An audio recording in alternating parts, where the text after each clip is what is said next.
What about the flood? Where were you on Christmas Eve morning, December 24th, 1955? Where were your friends and neighbors? What happened to people in Yuba City and Marysville? What are their thoughts and opinions? These and other highlights of the disastrous Sutter County flood of 1955 will be broadcast on this program entitled, What About the Flood? Tonight you'll hear an interview with a mother who sat atop her automobile waist-high in water holding her 2-year-old son for nearly 7 hours before she, her mother-in-law, and 4-year-old son were rescued. A woman whose husband was drowned as he tried to make his way through neck-high water to her side. Your name is Mrs. Norma Bartlett, and you live in Yuba City. Is that right, Norma? Yes, we lived on Hutchison Road. Mm-hmm. Well, Norma, where were you on December 23rd, 1955, and what were the events that took place following that time? Well, when the order came to evacuate Marysville, we came to Marysville and took Bob's folks out to our house. There was his father and his mother and his aunt from Oregon. And we wrapped our Christmas presents and spent the afternoon visiting, and about 5 o'clock someone knocked down an electric pole and we had no electricity. So from that time on, we took turns sitting in the car listening to the radio.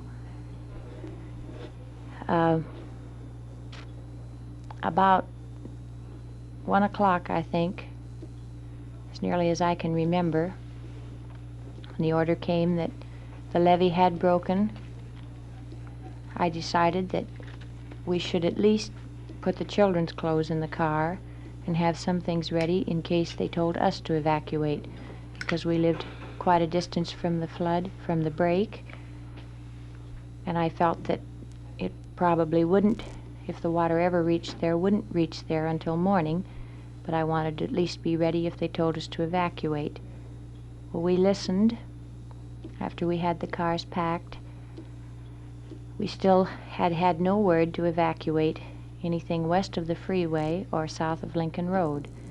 We were about 8 miles south of Lincoln Road, and we were 2 miles west of the freeway. And all of a sudden we heard these cars coming down the road honking the horn, and we ran out to see what was the matter, and they told us the water was a quarter of a mile away. So we got in the cars. I took our car. Bob's father took one of his cars. And my mother took her car. And Bob drove his father's other car. And we went over to Washington Boulevard. And just as we got to Washington Boulevard, there was a car coming down, and they told us we couldn't get up there, that the water had already crossed there. Oh, you were trying to go north on George Washington Boulevard? Yes, we had on the radio it had said to go to Colusa Highway and go west, and that was the nearest road to go north on, and that was the road that we had thought we would go up. Well, when we found we couldn't go that way, we went back south a mile and turned and went over to Township Road, and we got about a mile above the Berry substation, and the road was just perfectly dry, and all of a sudden this wall of water about 4 feet high hit me and drowned the car out. And I realized immediately that I had to get out of the car, because I had my little boy that was 2 years old, and he was sitting in the seat, and the water was almost over his head at that time. And I jumped out, and somehow, I don't know how I got on top of the car, but I got him and got on top of the car. And I heard Bob holler, and I said, "Don't come to me because you can't get through. The water's too swift." Well, by the time I got the baby wrapped in a blanket, the water was almost to the top of the car, and I realized that it was going to go over the top of the car, and I had to do something to stay on top. So I reached down and opened the little wing window and put my foot in there and braced my foot so that I would at least have some chance of staying on top of the car. And then I looked around to see what had happened to the rest of the family behind me, And the lights of the car that Bob was driving, the car had drifted around so that the lights were on him. And the water was to his neck then. And he was hollering, but the water was so swift that you couldn't hear, and I kept hollering, "Don't waste your strength because I can't hear you." Well, about that time the water went over the lights of the car, and that was the last time I saw him. And for a while, until daylight, I thought my mother had gotten through the water, gotten through before the water hit, and I kept thinking, well, she'll send someone back. She knows we're in here. And then about just as it was getting daylight, Bob's aunt, that was in the car with me, had finally managed to, she was a big woman and an elderly woman, and she couldn't get out of the car, but she had managed to sit in the window of the car, and finally the water got so deep that it went over her head, and she finally drowned there in the car. And then I realized, Bob was gone because there was no trees, there was nothing that he could have gotten a hold of. And all I could think about was somehow I have to keep myself alive because I've got these two little kids. And I still didn't get panicky. I kept thinking, well, surely now daylight, Mother will send someone back. And about that time I looked up the road and I realized that she had been caught in the water about 1/8 of a mile north of me. So then, very shortly, the planes began flying, but they were, of course, flying east of us, and the helicopters were picking up the people on Washington Boulevard, and we could see them, and I kept thinking, will they ever come this far west? And finally, a red airplane flew over us, and he managed to see us, and he tipped his wings, and I knew then that sometime somebody would come back after us.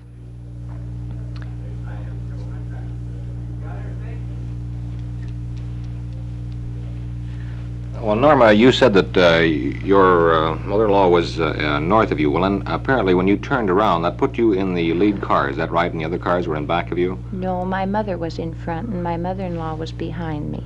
She was in the car behind me, and the only way I could turn around to look at her was to take a chance of losing my balance, and I didn't look back very many times to see because the water had quit raising, and I knew that the oldest little boy was on top of the car and the water wasn't going over the top of the car. And I felt that somehow she could keep him calm enough that he'd lay still on top of the car for her if she just didn't get too tired herself, because she'd only been out of the hospital 2 weeks from a major operation, and she isn't a young woman, and I knew she wasn't strong. But I think it was just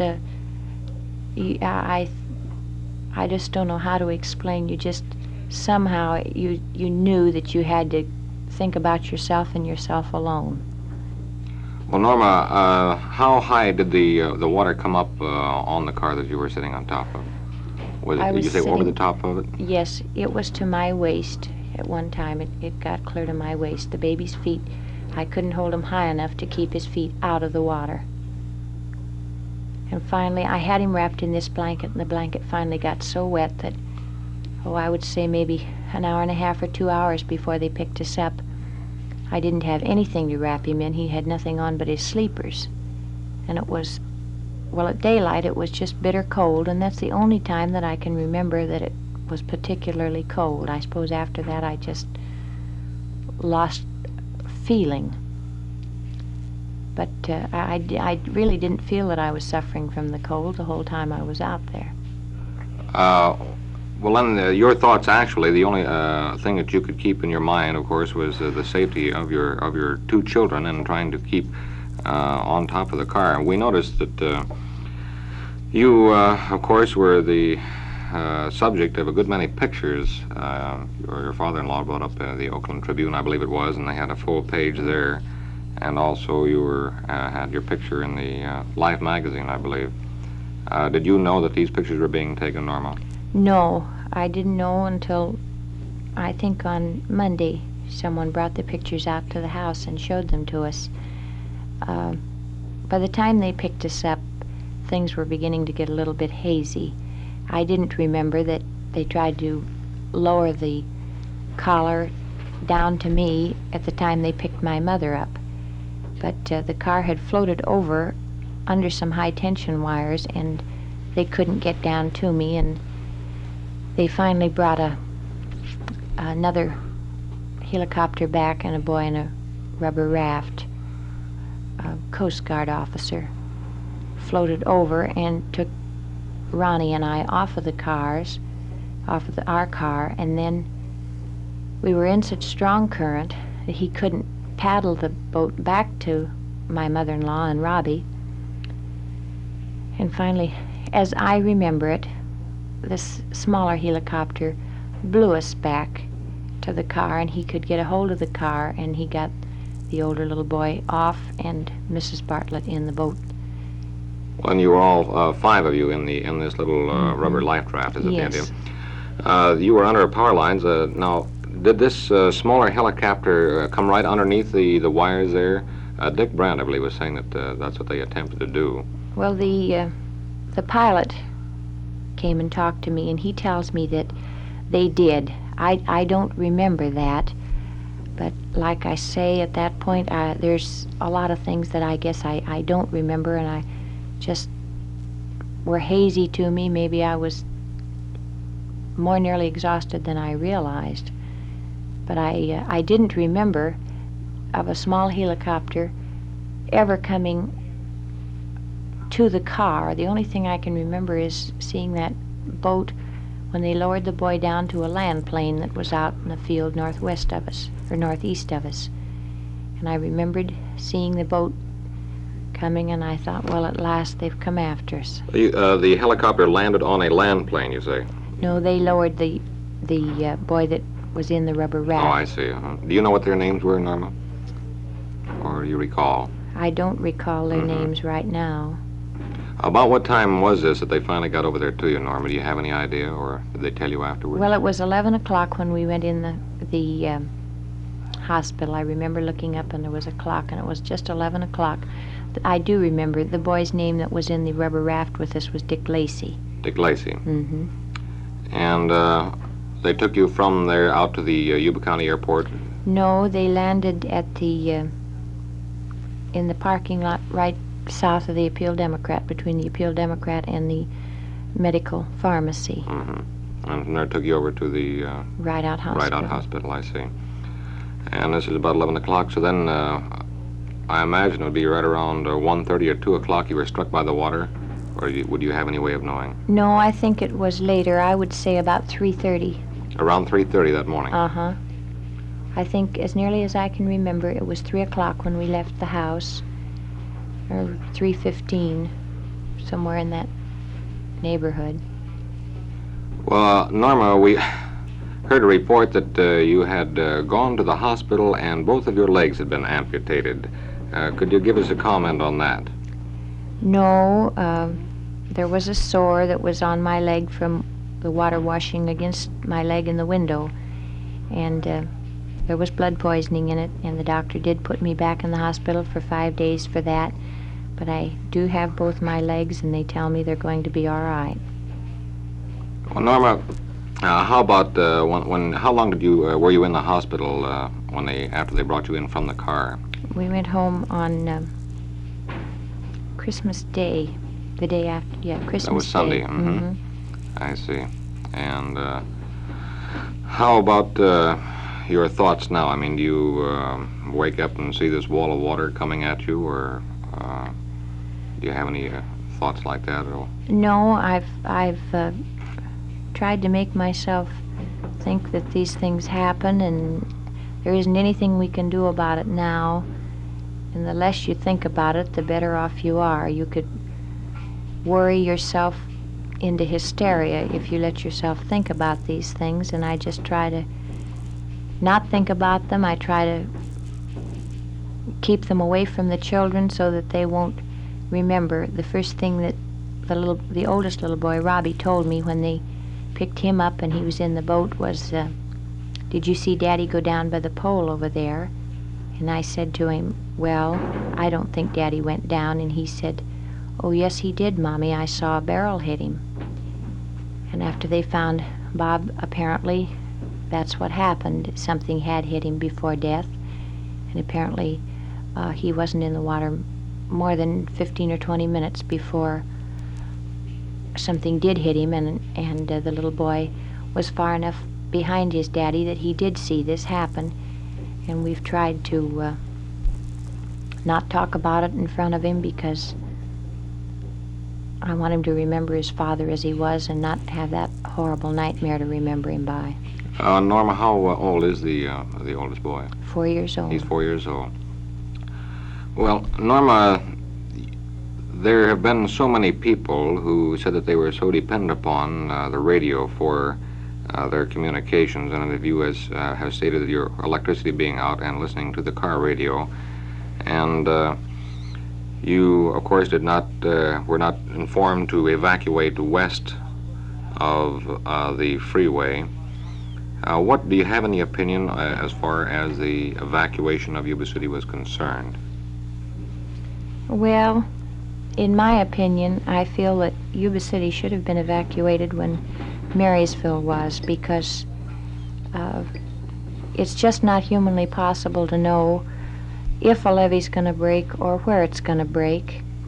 And if Marysville officials felt that it could break in Marysville, there was always the possibility it could break in Yuba City. Then I think, too, when the levee did break, they had no way of knowing where the water was going. Of course, everybody, I imagine, thought it would go to the south end of the country first. The only thing I think, if it ever happens again, of course we hope it never does, but if it ever does, I think they should say, everybody get out. It's much better to get out and have to go back than to not get out in time. Norma, how about the rest of the folks who were in there's 2 other automobiles now. You spoke of your mother-in-law. How about the rest of the folks there? Were they caught by the water too? My father-in-law managed to walk back about a half a mile. He tried to get out he thought possibly he could get out to get help for us. And finally the water got so deep that he had to get in this house on Township Road. And of course, he was picked up by boat and taken to the Amaral home.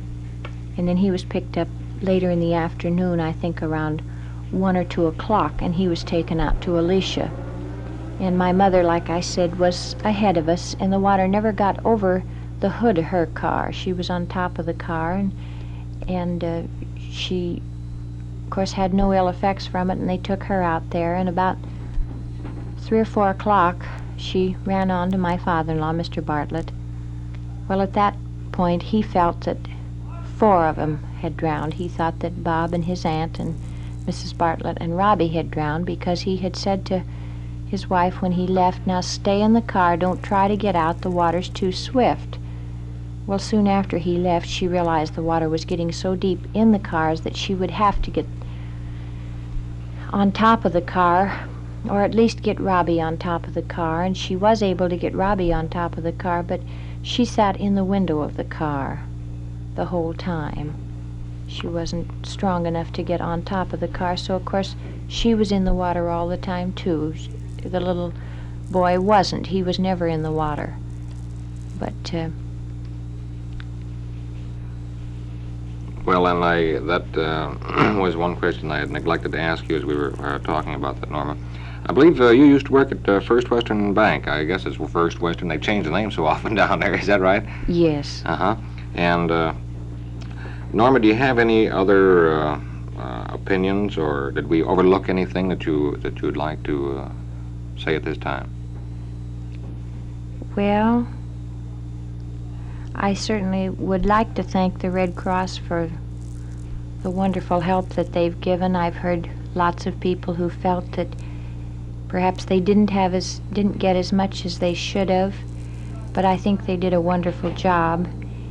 And if we hadn't had them, I don't know who would have taken care of the people for the first week's time at least. And I certainly think they deserve a